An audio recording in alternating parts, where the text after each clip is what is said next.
to say that again. Hey now. Hey now. How are you, friends? Thank you for checking into this episode of Scott Fox After 9. I took my first week off the pod last week. I wanted a vacation. I didn't go anywhere. I didn't do anything. I still did the radio show. I just needed that hour after the radio show to clear my head and not talk about politics and not talk about news and current events. And last week, I think a lot of people were on vacation, so I think it was a pretty good week to do it. But now I'm back, and we got a lot to talk about in this episode. And to help me do that, I'm going to bring in the great Anna Almeida. Hey, Anna, how you doing? Good. Welcome back. Thank you. It was... You ever get in that mode where you just feel mentally exhausted? Yeah. Oh, I do. I probably should have taken some time off after the election because I was exhausted after that. But I powered through because there was still stuff going on. And I thought in this transition, maybe I can be part of the solution for those who don't quite understand what's going on. And that's always been a good spot for me on this pod, is to try and help give a little context and help people understand what they're not seeing from the mainstream media and help them understand why we're being presented with the spin that we're being presented with. Can I give you an example of media spin that drove me crazy just this weekend? Yes, please. So you remember, right before I went off on vacation was the beginning of Pride Week, right? Oh, yeah. And by all accounts, Pride was way down this year. In fact, I had a friend over who normally is an active participant in Pride, and he was telling me that him and his friends have bailed.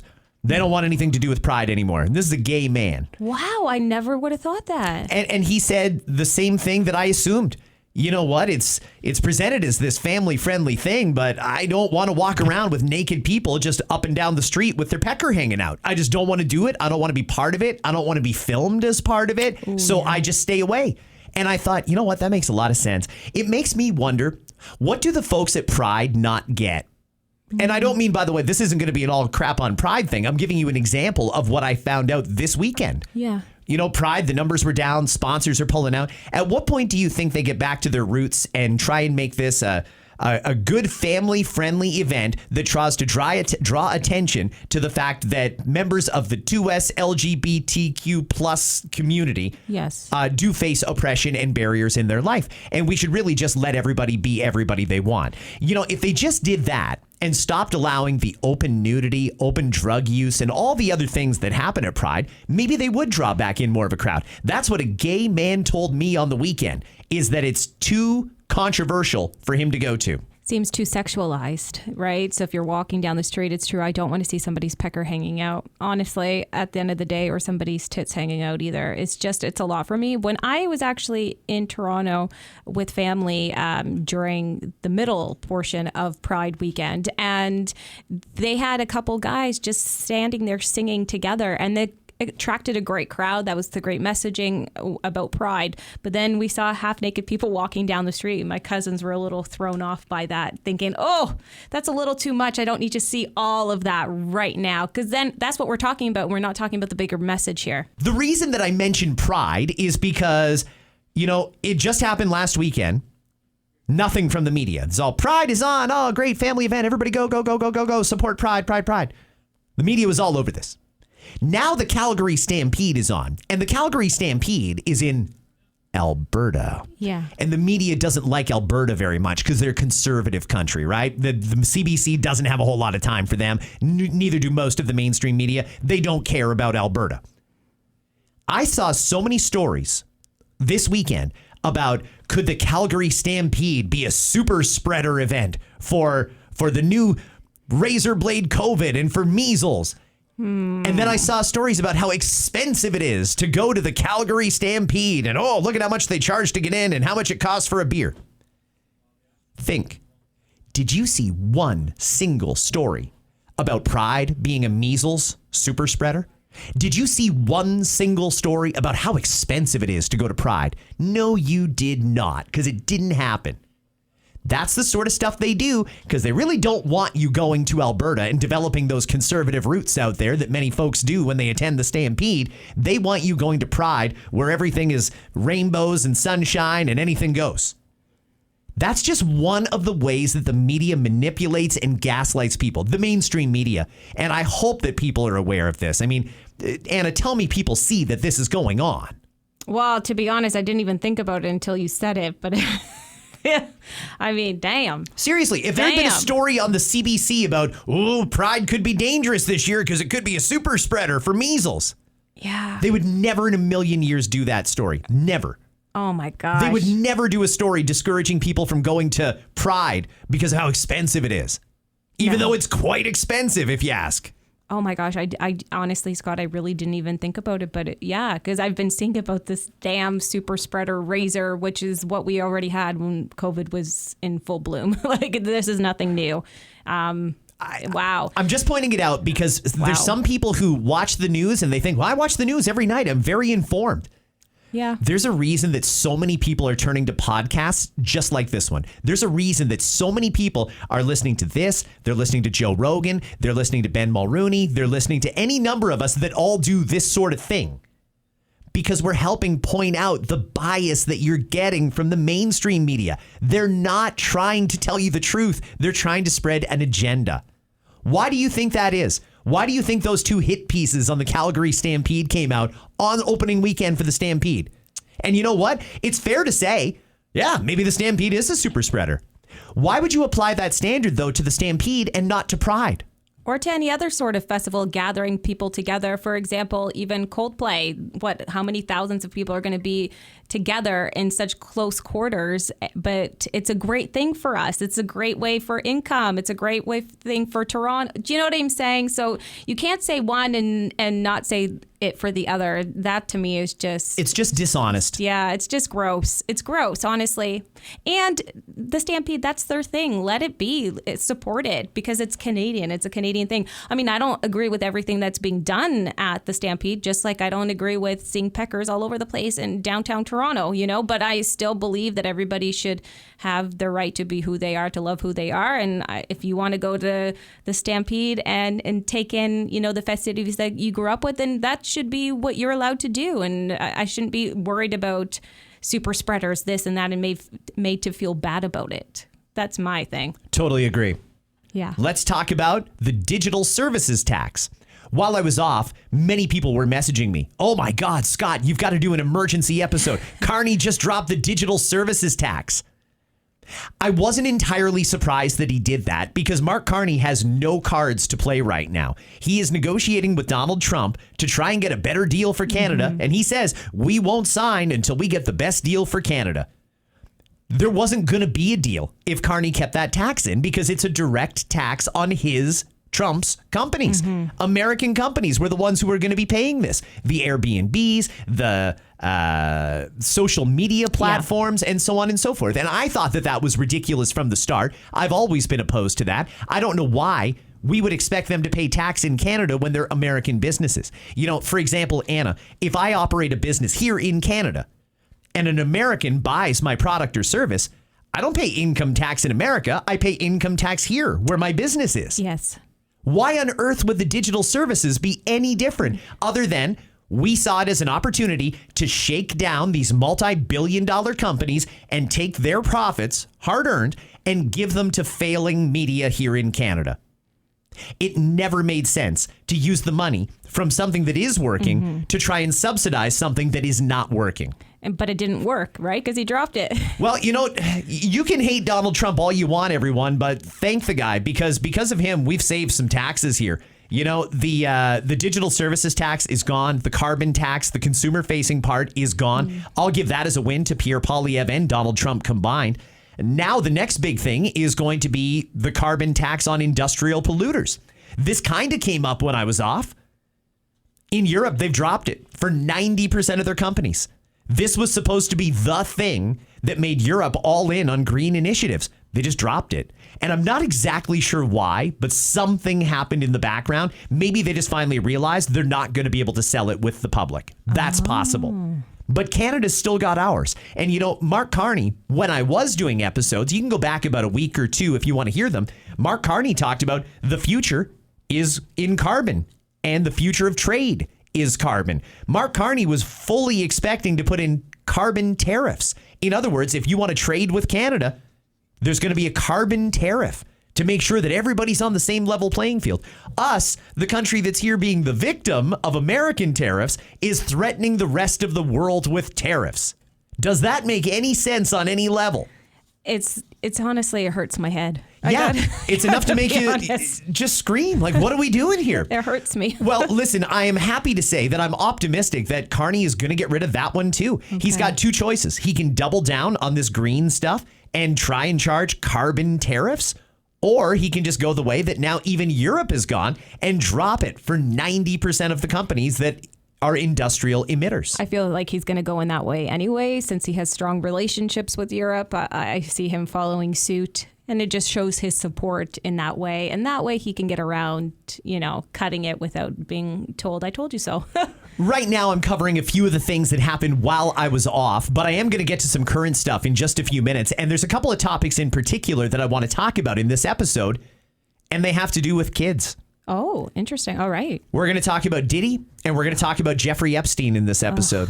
Both disgusting. Completely disgusting. And what came down from the U.S. Department of Justice yesterday was absolutely shocking to me. But we will get to that coming up. Continuing along the line of things that happened while I was off. Donald Trump got his big, beautiful bill passed into law on Friday, the 4th of July. The anniversary of when they signed the Declaration of Independence is when he signed this. It was no accident. They knew exactly what they were doing. All that drama, will it go through, won't it go through, the filibustering, all that sort of stuff. Isn't it just amazing that it all managed to line up just in time for Trump to sign it on the 4th of July with B-2 bombers streaking over the White House and more? This was all planned. Of course it was. There was never any danger that this big, beautiful bill wouldn't pass. But now, though, Americans have got to ask themselves, what does this mean? What is this big, beautiful bill? That's called an omnibus bill. And for those who don't know, what governments will do, and they all do it. I mean, in Canada, Trudeau did it. Stephen Harper did it. Doug Ford does it regularly. An omnibus bill is when you just jam in a whole bunch of legislation that you want to pass, and you hope that A, the public isn't paying attention and they don't notice, and B, that there's something in there so good that the bill will pass and people will ignore the things that are bad. So Trump did the similar thing. He put in this big, beautiful bill, and in it has got things that are very tempting for a lot of people. Things like there's no more income tax on overtime. Oh my gosh, that is nice. Can you imagine that? If you actually have to work overtime, it's not really worth it when they take all that extra money off your check. But if you actually made $20 an hour clear for working that overtime hour, I think a lot more people would be willing to do it. And a lot of people are appreciative of the fact that they get to keep more of their hard-earned money. Yes, especially during difficult times, which we're living in. I would love to get that money nice and clear. I would sign up more often for overtime. There's also no tax on tips. This was something that Donald Trump promised during the election, and he has delivered again. Wow. No tax on your tips. In other words, if you're a server, maybe your take-home paycheck at the end of the week is $200-300, but you made more than double that in tips. It's a little ambiguous about the payment of tax on that because a lot of people don't declare it. It's true. There's some who do declare it, and they've been disadvantaged compared to the people who don't declare it. So they've made it tax-free. Oh, I think that's the right thing to do. A gift is a tip. A tip is a gift. And I don't think that we tax gifts. No, we don't tax gifts. And this will get more people inclined to let government know how much they are making. And then hopefully, that will help with wage increases or decreases and all that sort of stuff going forward anyways. Now, there is some bad that comes with Trump's big, beautiful bill. Here it is.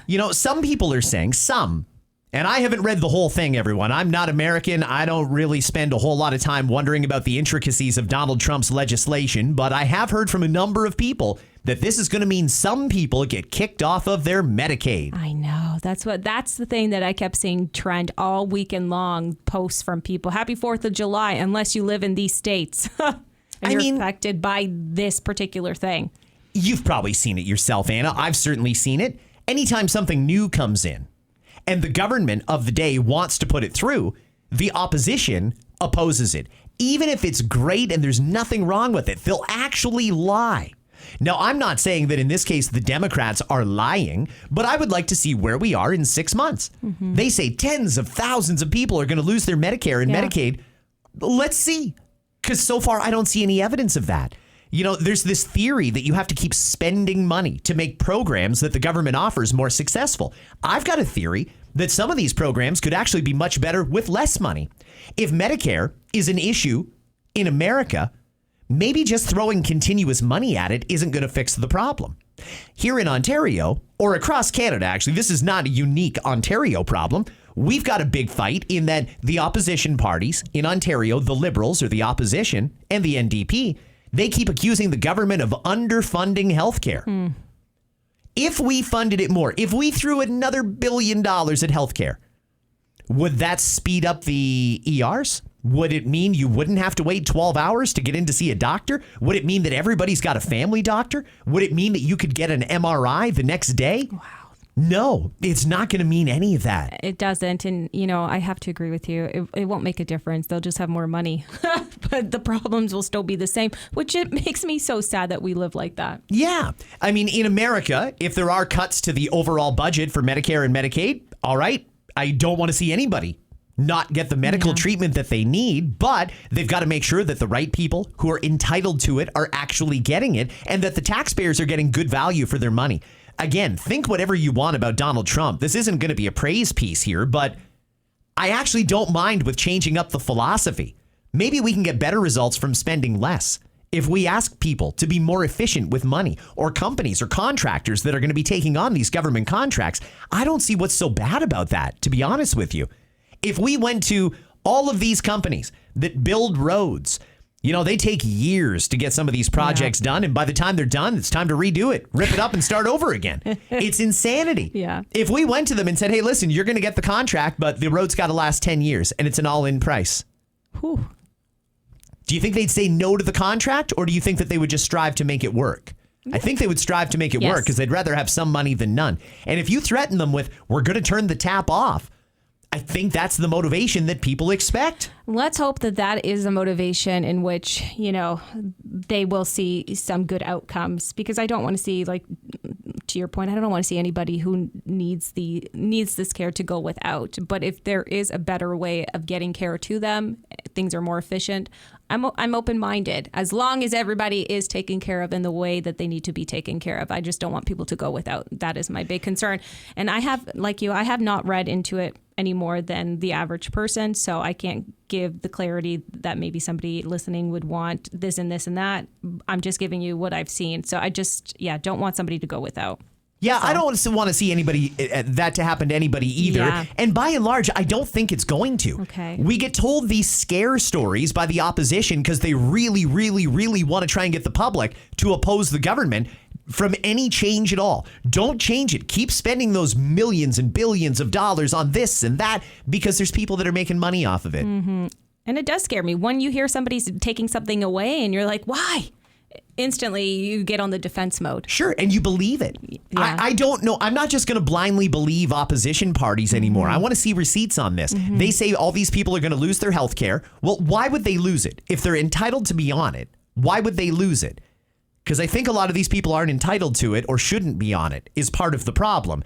And I don't think it's going to be that bad anyway. I can't imagine that in Canada or America, someone who needs healthcare, is entitled to healthcare, would be denied healthcare. I just don't see it happening. Oh, I hope it doesn't. But that's a good point. Yeah. Why would they get denied the healthcare if they have the healthcare? That's interesting. I didn't think of it in that way. I just heard it was getting taken away. So instantly I thought, oh my gosh, no, we can't have this happen, without reading more into it. Well, I'm curious. That's my point. Let's see in 6 months where we're at, because we've heard all the doom and gloom. Let me give you one more example. Back when they were talking about legalizing cannabis here in Canada, there were many people that were just screaming at the top of the mountains about the amount of DUIs that are going to happen, and we're going to have a drugged up society that's not productive. Oh my gosh. I think generally speaking, most people can agree it's been nothing like that. There really hasn't been any issues. Certainly none that make the mainstream news anyway. No. I think it's gone just fine. Yeah, I'm with you. But at the time, this was a real tough decision for a lot of people that didn't really see an issue with decriminalizing it. But these people over here are pretty convinced that this is going to be a bad thing. So maybe it's a bad thing. Honestly, they're a bunch of drug addicts. This is just enhancing drug use and da-da-da-da. But you can go and get liquored up and it'd be nothing. It didn't make any sense to me. The biggest victim of legalizing cannabis in Canada has been the alcohol industry. They're hurting. And you know what? I kind of don't mind it.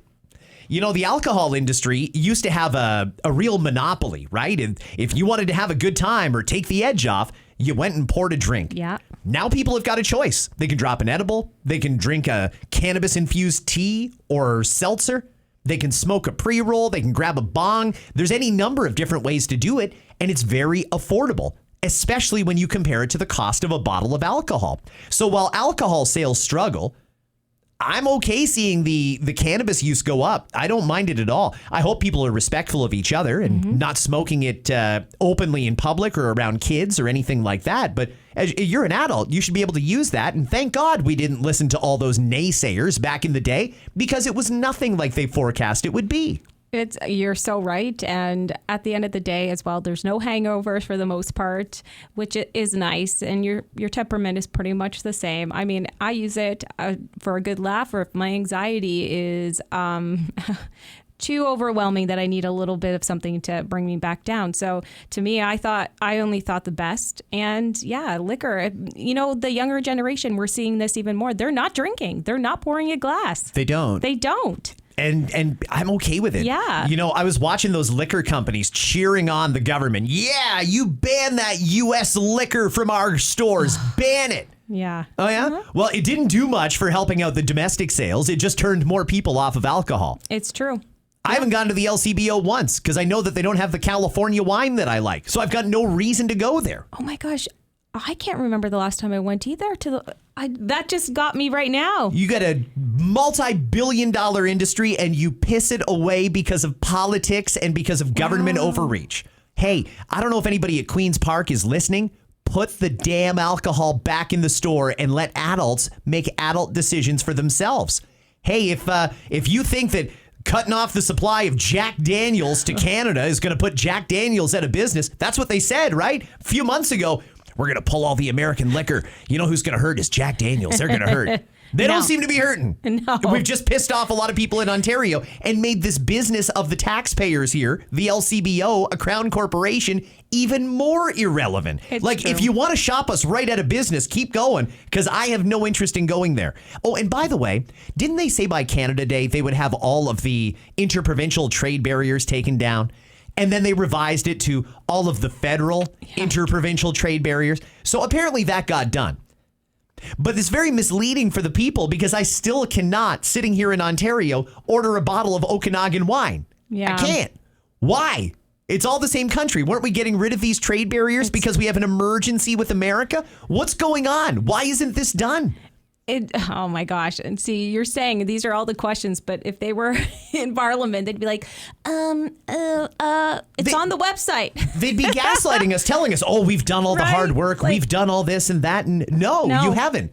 Yes, the feds did impose some legislation that took away some of the federal barriers, but what about the provincial ones? They just didn't see the grand scheme of things. They were so narrow-minded that they refused. And now it's kind of, do you say, hey, yeah, you were right? Do you just put your head down and do what needs to be done? Or do you just continue to see other businesses close shop because of it? I don't know. Businesses are closing every day. Honestly. Homes are getting foreclosed upon. In fact, there are so many for sale signs in my neighborhood. Many. They have come up out of nowhere. And my simple question for all of these people that have listed their houses, I get it. You're probably facing a stiff renewal, or you just can't keep up anymore. And I understand, but where are you going? That was my question. Where are you? Are you going to an apartment? I don't know. Where are you going? Is there another province you're moving to? Are you leaving the country? Like, it's one thing to sell your house here. Fine. If you want to do that, by all means. But where are you going? Because it's got to be somewhere cheaper. And I don't know many places that are cheaper.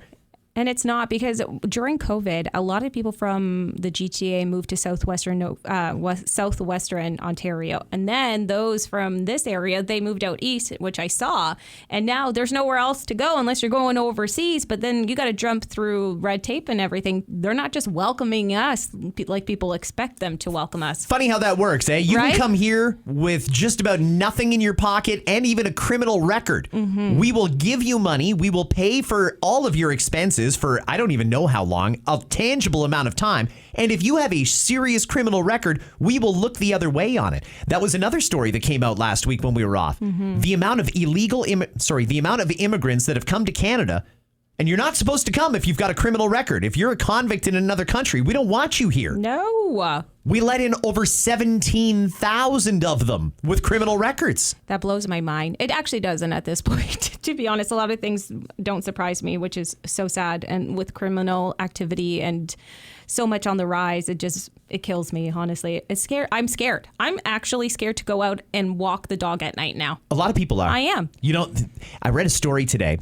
Maybe it was one of the newspapers or it was just one of the columnists commenting on their own social. But either way, the gist of the story is they're fully aware that more and more people are sleeping with easy access to a shotgun beside their bed. Yeah, honestly, I'm scared. Firearms owners are under strict rules for how they have to store their guns. Just so everybody knows, it has to be locked away in a locked cabinet. The ammunition cannot be stored with the firearm, and the firearm itself needs to have a trigger lock in addition to being locked up.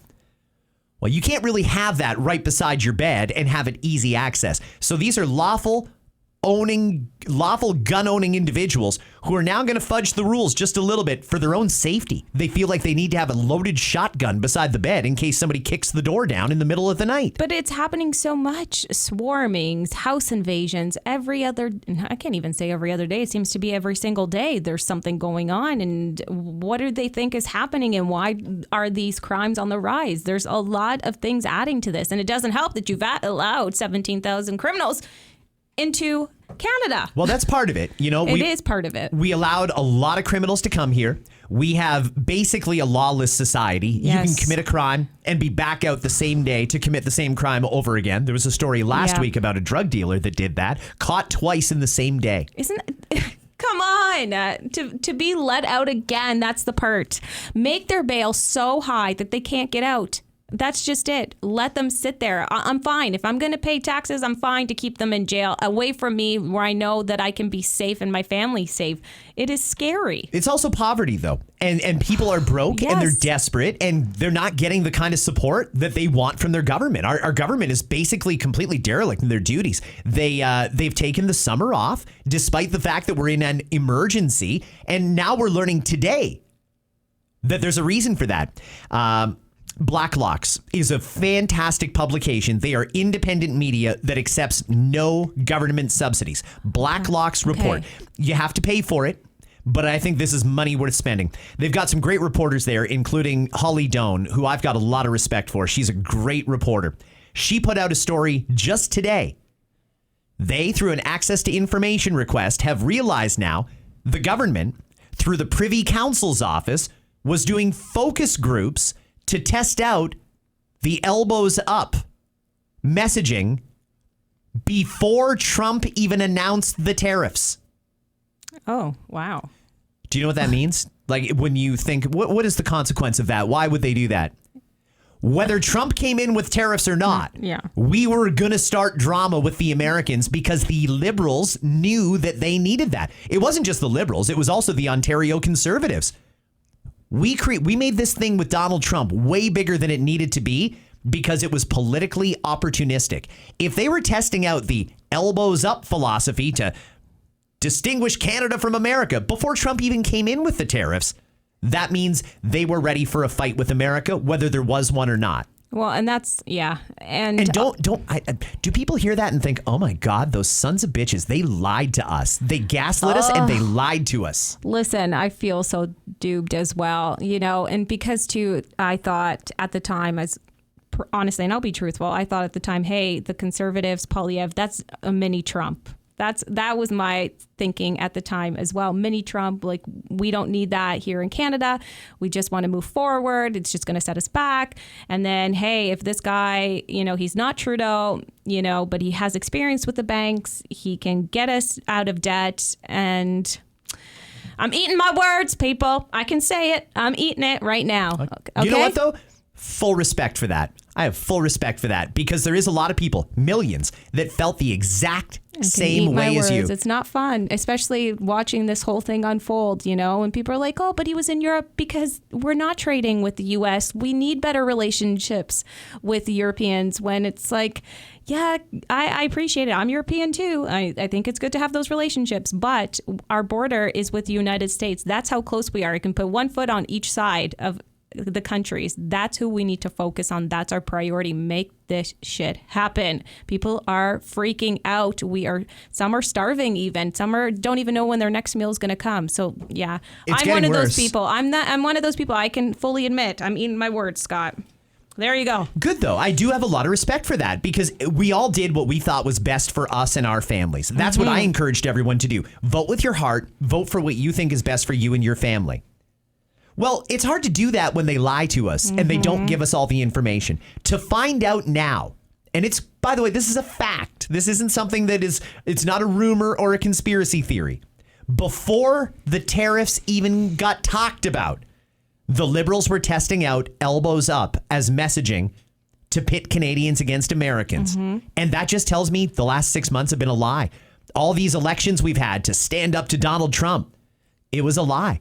Mark Carney himself ran on this whole I'm the Trump whisperer. Yeah. Okay, well, I'm glad he did it, but there's a lot of folks on the left that are very unhappy that he just so quickly caved on this digital services tax. What else is he going to cave on? Is he going to get rid of supply management? I'll answer that one. You're damn right he is. It's going because it's another trade irritant, and that's going to upset a lot of folks again. You know, for a while there, people were looking at Prime Minister Carney thinking he's the guy who's going to put Donald Trump in his place. He's going to tell him what kind of a deal Canada and the U.S. are getting. Well, now we don't even know if we're getting a tariff letter today. Well, apparently we're not because we're still in talks. That's the rumor on the street. We're not going to get one of those letters like other places are to finalize things because we're still in talks. You know, these talks have been going on, and how much longer will they go on is what I want to know. If this letter is going to have an ending to it, which we're not going to get, I would have been okay with getting it. Couple other things before I move on to today's content. We're still getting caught up and talking through a few of the things that happened when I was off. A new penitentiary opened up in Florida. It's right in the Everglades on a former Air Force base. It is called Alligator Alcatraz. And for those who don't know, if you only saw this story on, say, CNN or CBC, you might have a distorted view or a preformed view of what Alligator Alcatraz is. What the U.S. government has done here, in cooperation with the state of Florida, is they have erected a temporary, although it could eventually be permanent, it is a temporary facility that holds up to 3,000 people. It's an open air facility full of bunk beds and all kinds of great meal services. There's chaplain services. There's every medical services. It's got all the amenities of a regular jail. But this one isn't surrounded by some big tall wall with barbed wire and men with guns. This one is in the heart of the Florida Everglades. It's surrounded by alligators and crocodiles and pythons and all of the other indigenous wildlife from Florida. That's what it's surrounded by.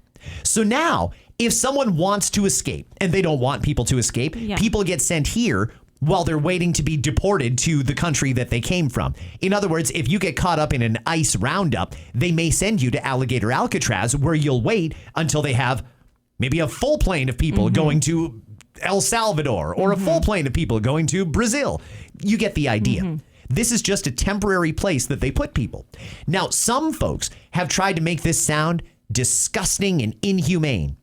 Well, they're comparing it to, you know, what's taken place in the past in terms of camps, if you know what I mean, like concentration camps. They're comparing the two. Seriously? Oh my gosh, yes, Scott. Anna, That's what people are comparing the two, saying, hey, look, history does repeat itself. And they're showing side-by-side pictures of Hitler back in the day and then Donald Trump. Come on. Really? Truth. That I saw that already again this morning. So, I get that folks on the left do not like this. Yeah. I don't truly understand why, though. I mean, if you think about what is required of a prison, it's got to keep the inmates in. This accomplishes that. Nobody's being treated inhumanely. They have full meal services, laundry services, clergy services, prayer services, education services, medical services. Everything is there. It can even withstand a Category 2 hurricane if one happens to blow through.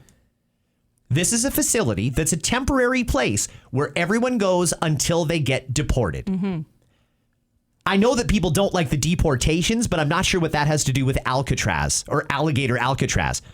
It's doing what we want it to do. It's keeping people in. And if people decide they want to try and make a run for it, go for it. But then you've got to contend with the wildlife out there. Again, typically we pay people with guns to look after these facilities. Now we don't need to. We've got alligators looking after it.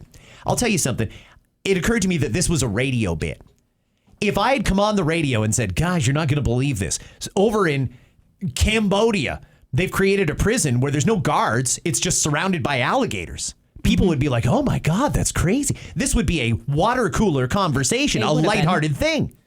But America does it, and oh my God, they're opening concentration camps. Well, That's not really what they're doing. It's a temporary detention facility that I think is very practical. Well, there's just still a lot of people who don't believe that, these people who have been detained by ICE should be in a place like this. They should just be home, or their story should be looked at. But that's not the issue. Right? That's the fight that is being had right now. And so those people getting deported who have been sent there, people are just disgusted because they don't deserve to be there. It's inhumane for them to be pulled from what they know and be sent there to then get sent to their homeland, depending on why they first left in the first place.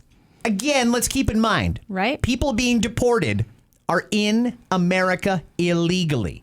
I know now they like to call them migrants and things like that. They're not. They're illegal immigrants, illegal aliens. They crossed into the country when they weren't allowed to. I think regular immigrants are the ones who are most happy about seeing these illegal immigrants get deported, because the people who did it properly, that went through the right channels, that got a green card or a visa or a work permit, they have to compete with the people who came in illegally for jobs. And frankly, that's not right. If you want to come and immigrate to Canada, there's a process for that. Yeah. You've got to follow the process. Same in America. You have to.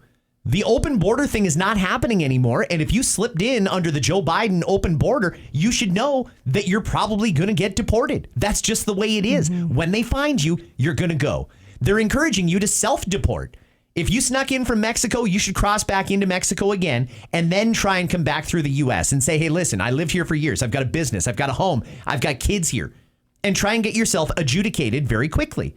But just sitting around waiting, hoping that ICE doesn't come for you is not a good strategy. If they come for you, you're going to get rounded up. You'll be temporarily placed at Alligator Alcatraz, and then you're going to get stuck on a flight to the South America somewhere, in all likelihood. And I've seen some videos as well of those who immigrated and did the right things to get into the country, and those who didn't. And they were having a full-on conversation because those migrants were protesting ICE. And those who actually immigrated said, hey, I did it the right way. And the one piece of information that kept coming up was, how long did it take you to become a citizen? How long did it take you to get a green card? How long? And it was about the same amount of time that it would have taken if they had tried when they came in legally. And so they didn't really have the right response. They just kept, kept coming to a dead end.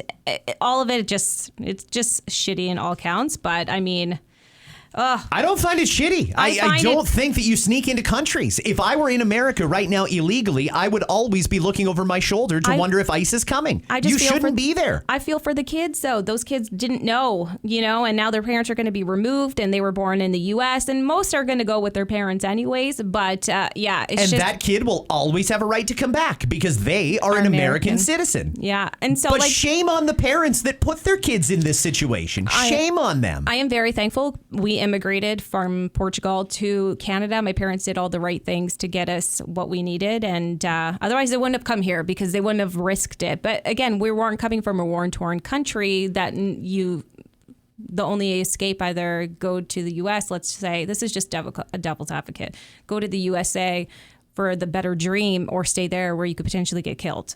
So that's where I don't know where people are immigrating from, where that's a realistic possibility. But you'll hear that, though. Oh, right? I know. Yeah. They'll throw all those stories out there, but that's just not a thing. Right? If you have a legitimate, bona fide asylum claim, you deserve asylum. Yeah. Absolutely. Yeah. But if you just don't like the poverty in whatever country you came from, you can't just sneak into America and try and get a job and take away from American people. I want the best and brightest immigrants to come here. And if we can help out those who are less fortunate or in a bad situation, asylum seekers, then by all means, I'm willing to hear your claim. Yeah. But just sneaking in is not the right answer. Oh, and I couldn't live like that. Always constantly looking over your shoulder, wondering if today is the day that somebody's going to spot you or you're going to get picked up. Oh my gosh, I just couldn't live my life like that. But some can, and hey man, do you, but that's just not me. I can't break the rules like to that level. Gosh. I wouldn't either. I wouldn't go to somebody else's country and expect to be treated like I'm a citizen there and I have a right to be there when I clearly have no right to be there. I think we're just losing sight of common sense here. And that doesn't mean you can't be compassionate. I do feel bad for people that are being deported because, you thought you made it. You were so close, but bam, rugs got pulled out from under you. Sorry, but that's the way it works. But you knew you were doing something wrong. But aren't you hearing the other one too? Aren't we all on stolen land? Like that's the other big argument too that we're seeing from other people who are posting. How dare we try to deport these people when we're also on stolen land? No. But that's a big one that keeps coming up. Argument. Yeah, but it's a stupid argument. Coming up. Listen, you are. You know if you have a right to be in the country you're in. Mm-hmm. You know it. Full stop. If you feel like you've snuck in illegally, then you probably snuck in illegally. You know if you are legally, lawfully allowed to be where you are. And I am legally, lawfully allowed to be in Canada right now. Canada. And so are you, Anna, because your parents did it the right way. Yeah. They applied to come. They showed that they could support themselves. They got here. They worked their butts off. They bought a home. Yeah. They created a family. That's the immigrant dream of moving to Canada. Not I showed up, put in some bogus human rights violation from home, said I need asylum, and just lived off the system for 2 years while they processed my case. That's not legitimate. And that is not something taxpayers should be subsidizing. And it's not something citizens should be fighting for jobs over. Mm-hmm. It just shouldn't be. But listen, I could talk about immigration all day. I've got a big heart for immigrants, but the ones who do it legally, good for you. The ones who snuck in, again, I feel bad that you're getting deported. Like, you think you thought you made it. You've set up some roots, and I get it. It sucks. But you broke the law, and you got to go. And hopefully, once you're back in the country you came from, some sort of common sense procedure is put in place. They call them the dreamers, the ones who got there illegally and hoped that someday it would be a path to citizenship. We don't have to throw that idea out the window. Mm-hmm. There still could be. But let's right the wrong. You go back where you came from and you come here legitimately. Then we can have a conversation about it. But I do have to move on, Anna. Okay. Like I said, I could talk about this all day. I really enjoyed the conversation. Me too. Yeah. Diddy. Big one while we were gone. Diddy convicted of 2 of the most minor charges, not guilty on the 3 most serious charges. He is not going to go to jail for life. He's probably going to do somewhere between 3 and 6 years. And likely 2. Let's be serious. He's probably not even going to do the full terms that he's supposed to be sentenced for just because he's already put in time while in prison and then his lawyers. I'm actually so disgusted by the outcome. How he wasn't convicted of all these crimes is beyond me. They're saying, he wasn't part of this NICO and racketeering when in fact, yes, he's part of an enterprise that is prostituting his then girlfriends across borders so they can have sex with people and there are profits being made. I'm sorry. I just don't understand how they don't see that. But again, I'm not a juror. And so I can only say my opinions. I'm disgusted by the outcome. I think it just allows victims like Cassie, who spoke and was so honest and vulnerable. It's making others not want to come forward because it didn't matter. It didn't matter what she had to say anyways. Honestly, in my opinion, it's disgusting. Okay. Thank you. Okay. Why would anyone come forward? Why? Hold on. Why would anybody come forward now? I don't understand that. If you watch this Diddy trial or you paid attention to it, and you know that Cassie got put on the stand, she thought that she was going to be able to tell her truth and that would be the end of it. She wouldn't be in danger anymore because Diddy would be convicted and he'd go to jail for life. She was comfortable enough telling what happened to her and how she was victimized for years because she thought justice would be done. It doesn't seem like justice was done here. And when you see Cassie put herself out there and admit some deeply personal and embarrassing stuff, only for Diddy he'll be out by the time he's 55 or 60. He'll be out by the time he's 60 years old. He still exercises a ton of influence from jail. You know what? I don't know why someone would come forward when you see that because it does send the wrong message. Doesn't mean I don't want people to come forward. I think everybody should. Mm-hmm. Here's the problem with the Diddy thing. The prosecution was awful. Just awful. The way they approached it, the way they litigated this, all of it was bad. I don't know that the jurors had any other option but not guilty on those 3 counts, because I don't think the prosecution did a very good job at proving their case. It's got to be proven beyond a reasonable doubt to send this guy to jail for a long time. And there were some doubts there. The defense didn't even put up a single witness. They just kept poking holes in the prosecution's case, and the prosecution's case fell apart, basically. Here's what the prosecution should have focused on. Number 1, take the low-hanging fruit. You've got the video of Cassie being abused. Get him on domestic violence. That was a serious one. That should have been easy. Put him away for a couple of years on that. Then you throw in the parties. You know, we talked a lot about how Diddy in his freak-offs was exploiting Cassie and various other women, and he was bringing in prostitutes from across the country and sometimes flying them around the world to participate in these freak-offs. And they really, during the course of this trial, made the freak-offs sound like Diddy, Cassie, and some male prostitute. Celebrities have been going to Diddy parties for years and participating in it and doing the exact same thing that Diddy did. How did nobody come forward and talk? Because there must have been a lot of them. Oh, yeah. And they must have been pretty influential if nobody's going to point a finger and say, hey, what about Oprah? I saw her at those parties and what she was doing over there. What about LeBron James? I saw him at a party. Nobody's talking, which goes to show the power that Diddy still exercises. Oh, yeah. By the way, just so I don't get sued, I was using random examples of LeBron James and Oprah Winfrey. I'm not making an accusation. They were just names that came to the top of my head. All right. Knock on wood. I think we're good. You're good. However, these things were going on. It wasn't just Diddy participating in these freak-offs. There were many people in many different rooms. You know, there's a reason that Hollywood loved Diddy parties. It's been talked about so many times, from Ellen DeGeneres to LeBron James to Oprah, Barack Obama himself. They all acknowledge a Diddy party is a crazy party. And there's because pictures. Stuff like that was going on. How did none of that come up? Where's the video of the celebrities at Diddy's place doing these things? There must be. We know he kept video. Where is that, and why did that not come out? Why wasn't that the focus of it? You know, if you guys are trying to prove a RICO charge for conspiracy, why on earth wouldn't you show all the other examples of what he did? This was a failure of the prosecution, Anna, and I think that Diddy's pretty happy that they failed. But they didn't go for the full extent of what got done here, and I can't figure out why. And we talked about this too. I was really surprised about the domestic charges not being laid, because there was video evidence, and you, without denying that happened. He blew up Kid Cudi's car. I mean, how is that not a charge? We heard the testimony. He blew up a car. And so, again. And the guy's not violent? No, apparently not. So, yeah. And then, oh my gosh, it's just so hard to wrap my head around it. I feel so badly for Cassie. And those who did come forward, they're terrified now. They're actually afraid because they came forward. Diddy knows. We don't know as a society who they were. They're John Does or whomever. But they sat in that court. They looked at Diddy, and he knows that they came forward. And so they are afraid now with retaliation, even though. So I would be afraid. I just feel so sad.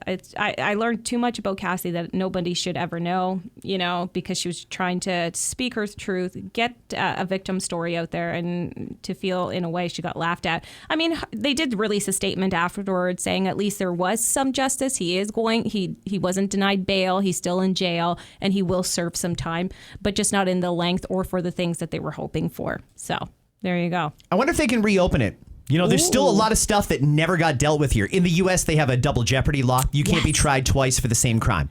Good. That's a great law. Yes. But what if it's a different angle? Can they still go back and prosecute Diddy for the parties where there was freak-offs happening, where it wasn't even Diddy in the room? There were other celebrities participating, doing the exact same stuff that Diddy was doing. We know that. Why is that not a thing? Can they get him on that? There's your racketeering right there. Exactly, which they weren't producing the names that they needed to... Yeah, to your point, to prove that without a doubt that this stuff was happening.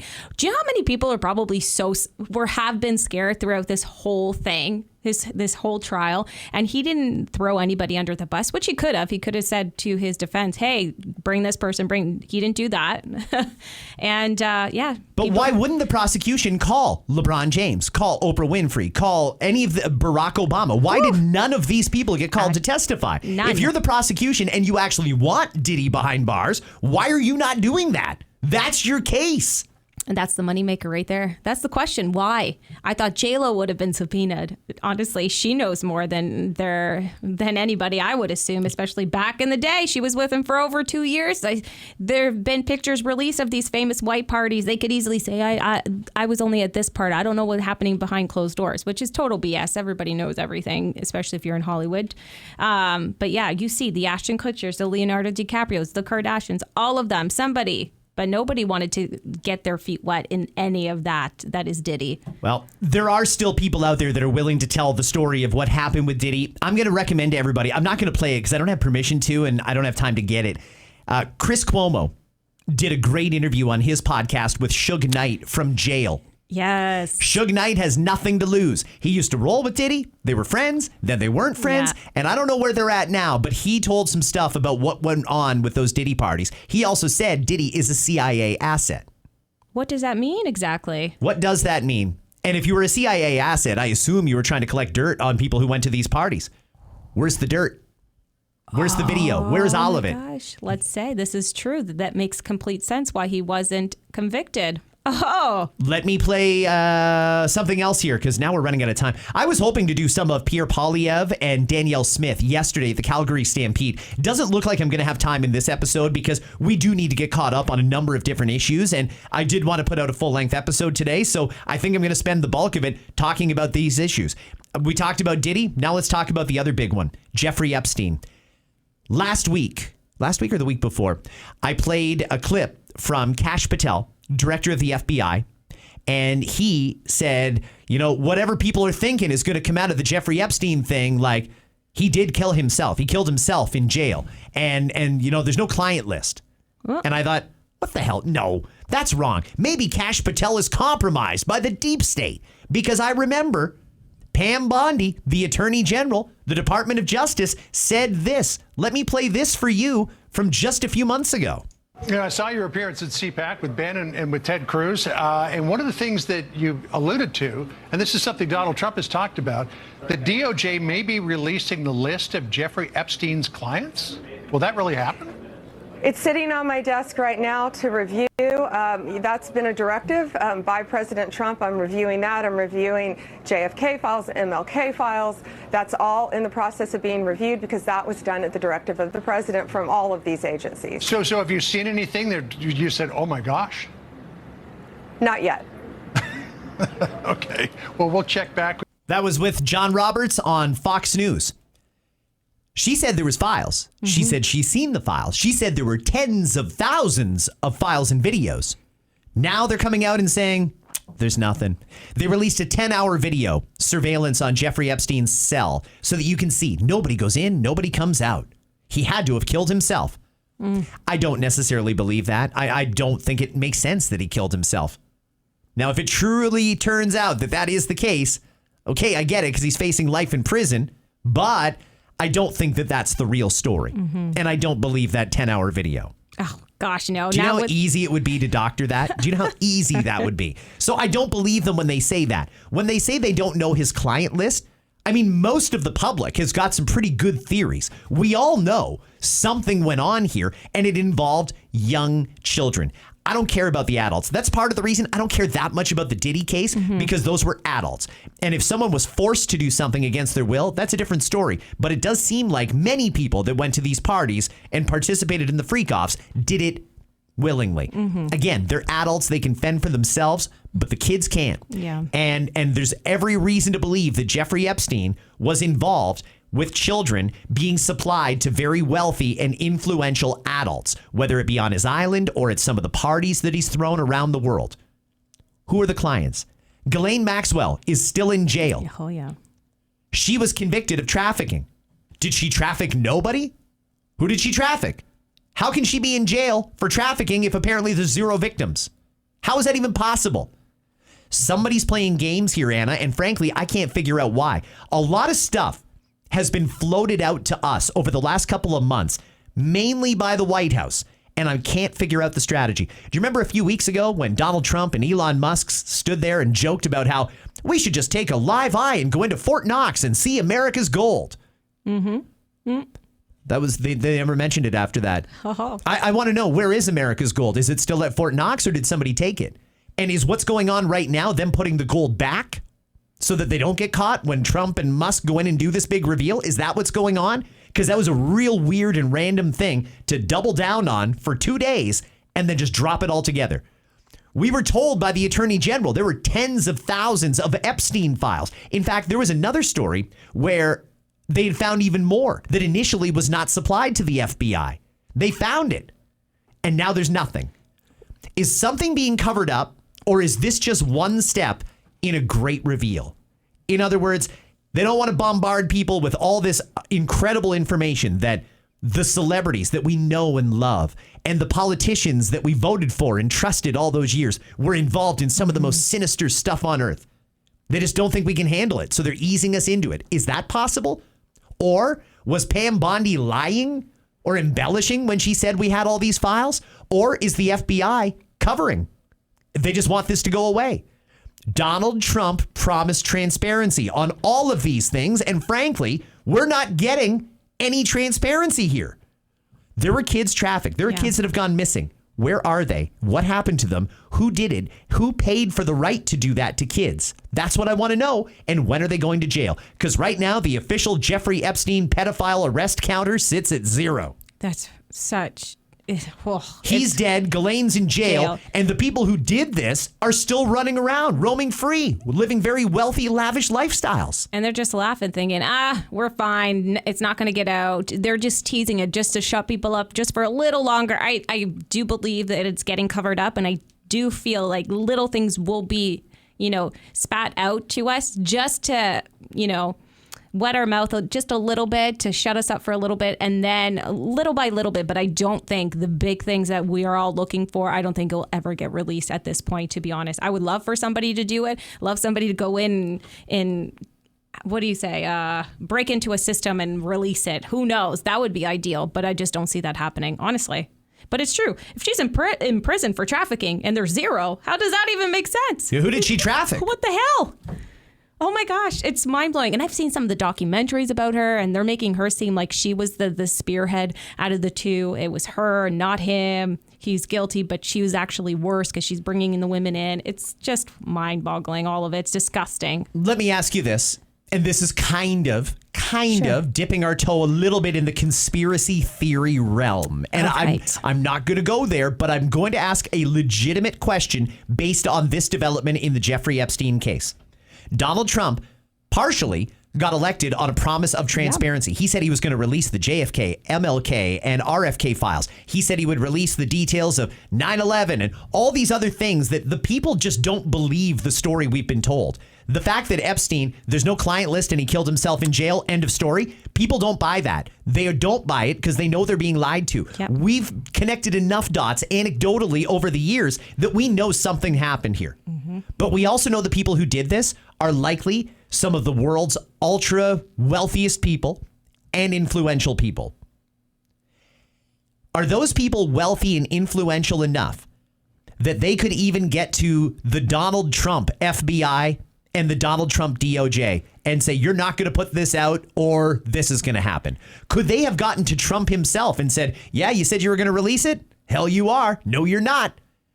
And he actually backed down.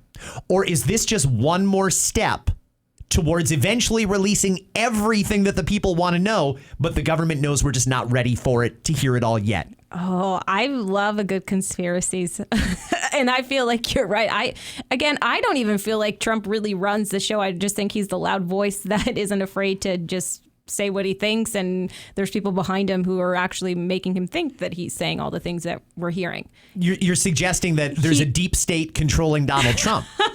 I know I sound crazy. I do. I know I sound crazy, but honestly, I do feel, and that's not just with him. I feel like that's the way with politics in general. There's the people behind the people, to be honest with you. And I think he got caught. I feel like he's in, obviously, those files, and they're going to be like, if you go forward with this, we're going to actually make it about you and your doings, and it's going to destroy you and your family and your presidency now. And he likes power. He likes being in the limelight. It's Donald Trump. I mean, he had a reality show. What do we think? Time will tell. I don't know who's in those files. I just know that there are some names that have been going around for 15 years. as people that were doing this. We know that there's some names who are just associated with it forever. What did Prince Andrew do on that island? No doubt. What did Prince Andrew do? What about Bill Clinton? What was he doing there? I heard that too. many times. These are legitimate questions that we have a right to ask. And for the FBI to just say, well, I know we said 10,000 files or so, but now we don't have anything. We lied, case closed, forget it, and move on. I don't think people are going to move on, Anna. I think that there's just something here. And I think that enough of us at our core are good people and would never, ever condone something being done to a child, particularly sexual.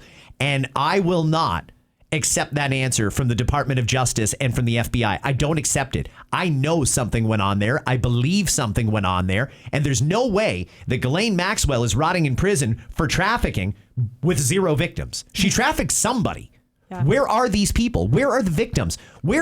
Have any of them that actually went to Epstein Island? Have any of them had a second thought and thought, what I did was horrible. I need to come clean and I'm going to confess and I'm going to take everybody down with me. That's how I'll repay my debt to society is by bringing everybody down. Is there even one person in the world who would come forward and do that?